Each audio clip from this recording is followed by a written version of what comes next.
What if, in just 7 days, you could plant the seeds of a fuller, more conscious life? One that truly feels like your own. I'm not talking about an instant transformation that erases all problems or exaggerated promises that sound good on paper but don't survive the test of reality. I'm talking about something simpler and, at the same time, more powerful. An invitation to look at yourself with honesty, try new habits, and rediscover what it means to live with purpose. Because, deep down, living well isn't about having all the answers or reaching a perfect state of happiness. It's about making daily choices that bring you closer to the person you want to be. Think about it for a moment. How many times have you said, "I'll start tomorrow," or "I'll change when I have time"? The truth is, tomorrow never comes if you don't build it today.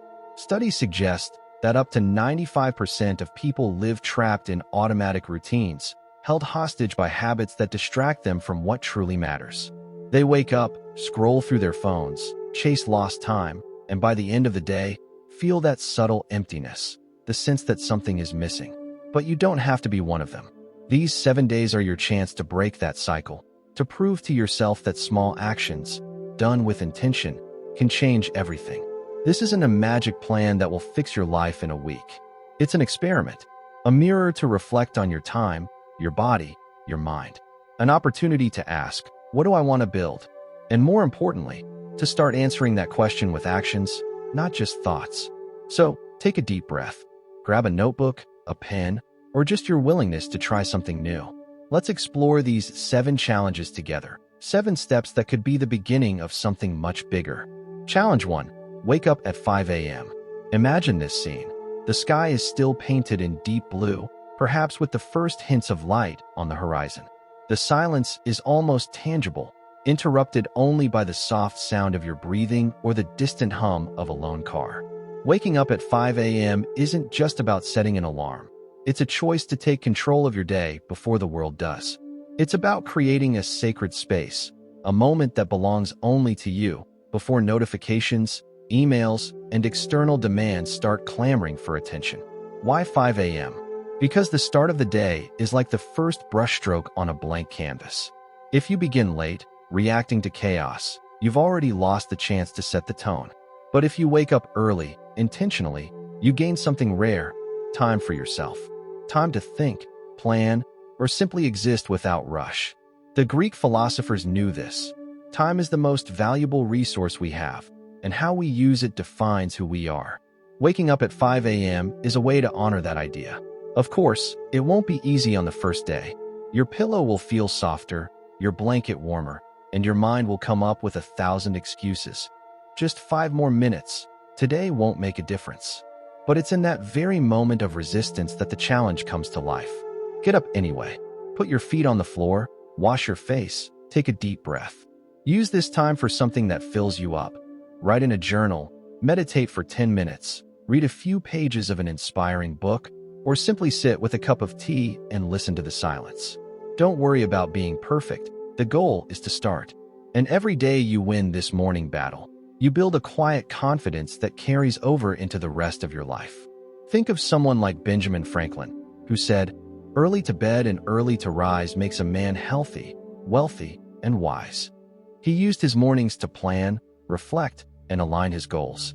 You don't need to be an 18th century statesman, but you can steal this wisdom. Try it for 7 days and see how the simple act of waking up early changes the way you approach the rest of your time. Challenge 2. Take cold showers. Close your eyes and visualize. You turn on the shower, the icy water starts to fall, and the moment it touches your skin, your whole body wants to escape. Your heart races, your breathing shortens, and for a second, all you want is to turn the knob to warm. But then, you stay. You take a deep breath, relax your shoulders, and suddenly, the cold is no longer an enemy, it's a teacher. Taking cold showers is more than just a trick to wake up or save on your electricity bill. It's an exercise in courage, resilience, and self-control. We live in a world obsessed with comfort. Everything around us, from air conditioning to hot food deliveries, is designed to keep us in a safe zone where nothing challenges us. But real life doesn't work that way. Problems arise, deadlines tighten, and unexpected situations knock at the door. A cold shower is training for these moments. When you face discomfort on purpose, you learn not to panic. You learn to breathe through difficulty, to find calm where there was only reaction before. Start slow. In the first few days, try 30 seconds of cold water at the end of your warm shower. Feel each drop as a test, not against the cold, but against your own urge to give up. As the days pass, increase it to 1 minute, then 2. Stay present. Listen to the sound of the water. Feel the initial shock transform into energy. There's even science behind it. Studies show that cold showers can improve circulation, reduce stress, and boost alertness. But the real benefit isn't in the numbers. It's in what you discover about yourself. Think of an athlete pushing through the hardest training or a monk meditating under a freezing waterfall. They don't do it for suffering. They do it to forge something internal, a strength that can't be explained but can be felt. When you step out of the shower, with your body tingling and your mind clear, you'll understand. This small act of morning bravery can prepare you to face anything the day throws your way. Challenge 3. Do 2 hours of deep work. Have you ever stopped to count how many times you pick up your phone without even thinking? Or how many tabs are open on your computer right now, each one pulling your attention in a different direction? We live in the age of distraction. Notifications flash, 15-second videos hold our gaze, and the day rushes by in a blur. But here's the truth. The things that truly matter, a meaningful project, a personal goal, an idea you want to bring to life, aren't born from 5-minute scraps of attention stolen between interruptions. They require focus. And today, focus is a superpower. The challenge is simple. Set aside 2 hours of your day for deep, distraction-free work.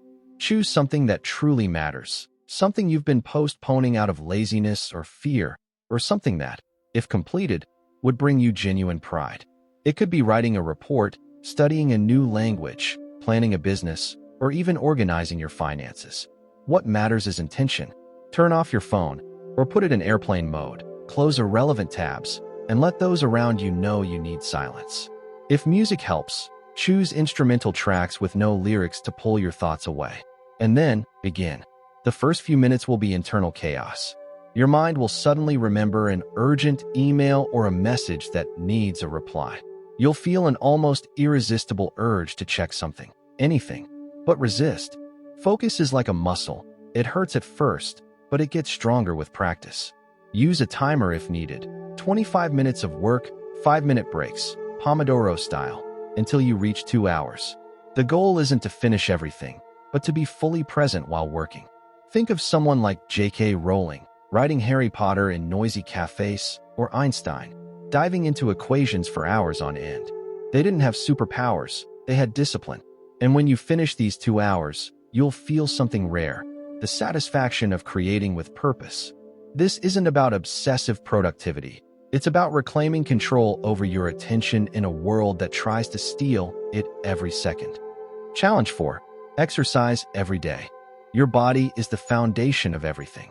It doesn't matter how brilliant your mind is or how big your dreams are. Without a body that keeps up, everything becomes harder. Exercising every day isn't about becoming an elite athlete or sculpting a perfect physique. It's about connecting with the present, building resilience, and remembering that you are more than just a brain floating in front of a screen. It's an act of self-respect. It doesn't have to be complicated. If you already work out, great, stick to your routine. If not, start with something simple, a 30-minute walk around your neighborhood, a stretching session in your living room, or 10 minutes of jumping jacks and squats. The key is commitment. 7 days, no skipping. Choose something you enjoy but that also challenges you a little. If you feel tired, take it easy, but don't give up. Because every movement counts. Think about our ancestors. They ran after food, climbed trees, carried heavy loads. Movement was survival. Today, we spend hours sitting, hunched over desks and screens, and then wonder why we feel so stuck, so sluggish. Exercise is a return to that essence. It releases endorphins, clears the mind, and relieves stress. But more than that, it reminds you that you are capable of moving, of sweating, of pushing through. Try walking at sunrise, feeling the fresh air, or doing push-ups beside your bed before sleep. Notice how your body responds, how your energy shifts. There's an ancient harmony in this, body and mind working together as they should. 7 days of movement can show you that physical strength is just the beginning. The real transformation happens in the discipline you build. Challenge 5. Take a break from your phone. Try this now. Put your phone down for 5 minutes. Just 5. Watch what happens. Do you feel the urge to grab it? Does your mind come up with excuses like, what if someone needs me? Or, I'll just check one quick thing. Your phone has become more than a tool. It's an extension of you, a subtle addiction that keeps you connected to the world but disconnected from yourself. That's why this challenge is to disconnect for longer, an hour, 2, or if you're brave, half a day. Without the constant stream of notifications, something magical happens. You gain space.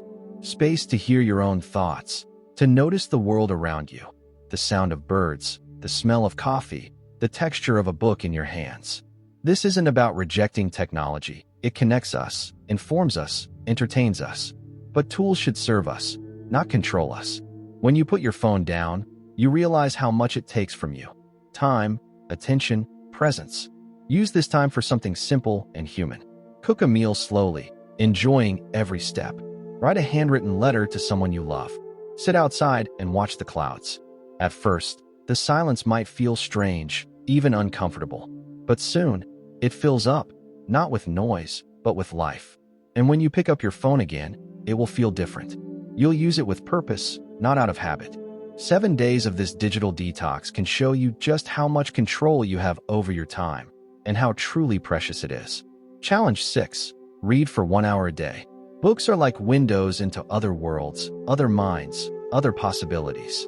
In just 1 hour of reading, you can walk through the streets of a fictional Paris, hear the advice of a philosopher who died centuries ago, or unlock the secrets of the universe through science. But reading isn't just about traveling, it's about growing. It's an act of patience, curiosity, and openness. In a world of quick answers and short headlines, dedicating an hour a day to a book is almost an act of rebellion. Choose something that genuinely interests you. It could be a novel that moves you, a biography that inspires you, or an essay that challenges your thinking. Don't read out of obligation. Read for pleasure and discovery. Grab a pencil, underline phrases that resonate with you, jot down thoughts in the margins. Let the book talk to you. Because reading isn't passive. It's a silent dialogue between you and the ideas on the page. Think of someone like Abraham Lincoln, who, with few resources, devoured books by candlelight, or Oprah Winfrey, who credits reading for transforming her life. You don't have to be a historical icon. You just need 1 hour. Every page is a seed, and over time, these seeds grow, shaping how you think, how you feel, and how you act. 7 days of reading could be the beginning of a richer, more open, more powerful mind. Conclusion: the power of now. 7 days. 6 challenges. 1 journey. In the end, it's not about becoming someone else or chasing an impossible ideal. It's about remembering that you already have the power to shape your life. Not with grand gestures that take years, but with small choices that start today. Waking up early, facing the cold, focusing on what matters, moving your body, disconnecting, reading. Each of these steps is a brick in a stronger foundation. Change isn't waiting in some distant future, dependent on perfect conditions. It's here, in this very second, in your decision to act. What do you want to build? How do you want to feel at the end of these 7 days? You don't need to answer with words, answer with actions. Stand up, take a deep breath, pick the first challenge, and start. Because now is all you have. And now is enough.